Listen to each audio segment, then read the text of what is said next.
Bonjour, donc Denis Le Chevalier, Coveo. Je vais commencer par une rapide présentation de Coveo. On est une entreprise d'origine française, ça s'entend mon accent. Alors je dis d'origine parce que la majorité de nos collaborateurs sont en international, parce qu'on est présent en Russie, Kazakhstan, enfin tout l'ancien bloc de l'Est, Maghreb, et puis Afrique subsaharienne, et effectivement Europe.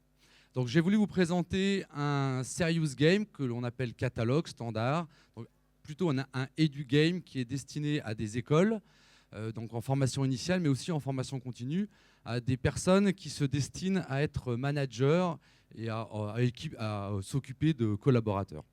Donc c'est d'où le sens performance. Et effectivement, l'objectif pédagogique, c'est d'aller développer la performance de son équipe au sens performance collective.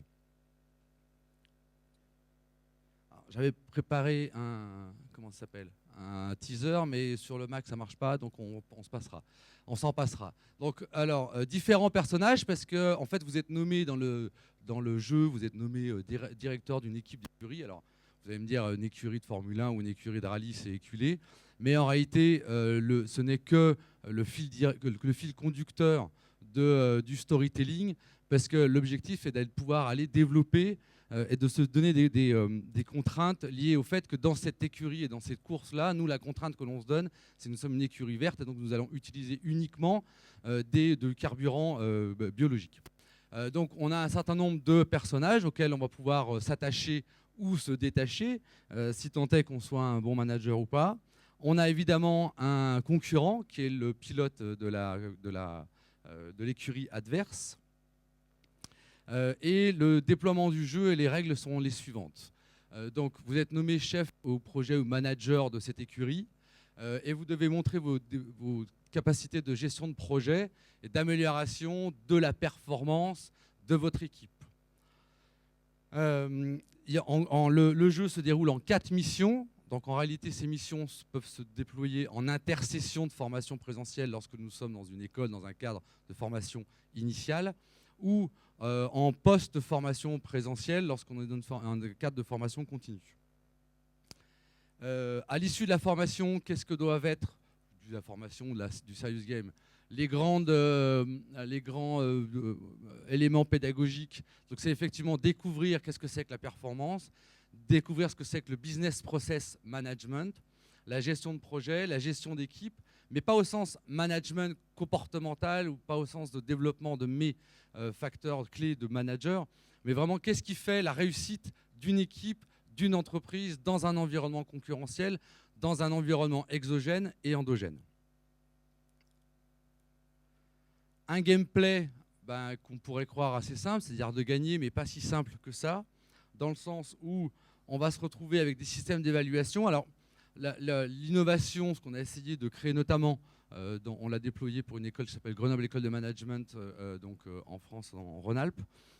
Et les évaluations se faisaient à la fois par la capacité à générer et à créer de la valeur. Donc vous voyez ici les différentes jauges sur lesquelles les collaborateurs les apprenants utilisateurs sont jaugés ou jugés, la qualité, l'organisation, la création de valeur, les risques et puis la performance au final. Mais au-delà de ça, dans formation initiale, il y avait également, on a créé tout un dispositif autour de réseau social, enfin, de l'application des réseaux sociaux à la formation. Et une des notes finales va intégrer le nombre de posts et d'interactions que j'ai eues avec mes partenaires et néanmoins communauté d'apprenants, et également la qualité des posts, avec un ranking de mes différents posts sur mes réseaux sociaux. Donc la mission 1, c'est les processus définition et description. Finalement, j'aurais été très rapide, j'aurais rattrapé le temps de mes autres collègues. La mission 2, c'est analyse des dysfonctionnements et proposition d'amélioration. Alors chaque mission fait entre 20 et 25 minutes. Et ce que j'ai expliqué tout à l'heure, elles peuvent fonctionner en stand-alone ou en intercession. La mission 3, mesure de la performance et des risques, les valeurs écarts. Et puis la mission 4, la démarche d'amélioration continue. Une fois que j'ai identifié l'ensemble de mes écarts et de ce qui fonctionne ou de ce qui ne fonctionne pas dans mon équipe, comment je mets en place ma démarche d'amélioration. Donc voilà.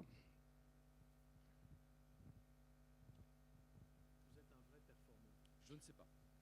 Pour le temps, c'est exceptionnel. Donc, vous n'avez peut-être pas parlé, simplement, puisqu'on a peut-être une minute, vous n'avez pas parlé des coût, peut-être que c'est quelque chose que le public... Alors, on est sur une base de... oui, bien sûr, bien sûr, bien sûr. On est sur une base à partir de 40 € par utilisateur, avec un dégressif en fonction des volumes.